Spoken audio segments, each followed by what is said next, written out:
Control valve actuators control fluid in a pipe by varying the orifice size through which the fluid flows.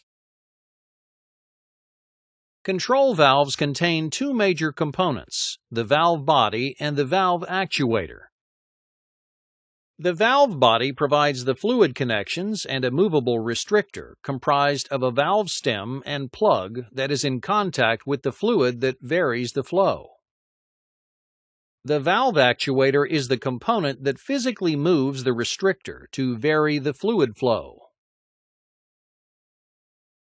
Three actuator types are used in control valves, and they include spring and diaphragm, solenoid, and motor.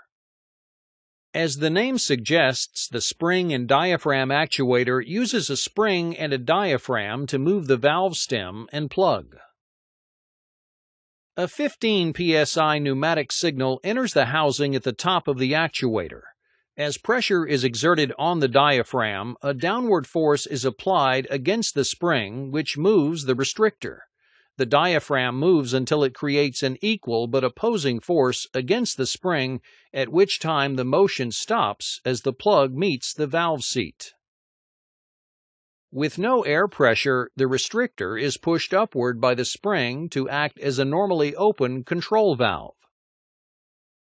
To vary the position of the restrictor and flow through the valve, a current-to-pressure transducer can be used to provide a 3 to 15 psi signal to the diaphragm. At 3 psi, the valve is maintained open, and at 15 psi, the valve is maintained closed. Pressures between the 3 to 15 psi range proportionally change the flow of the valve. For example, a pressure of 9 psi applied to the diaphragm moves the spring and valve stem to 50% of operating range.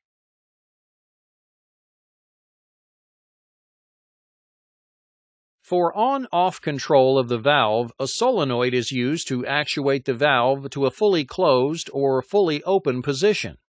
Applying current to the coil generates a magnetic field that moves the plunger downward against the return spring. With zero current applied to the coil, the spring pulls the plunger upwards to the fully open position for a normally open state control valve. Another method for variable valve positioning uses a motor and is referred to as proportional control mode.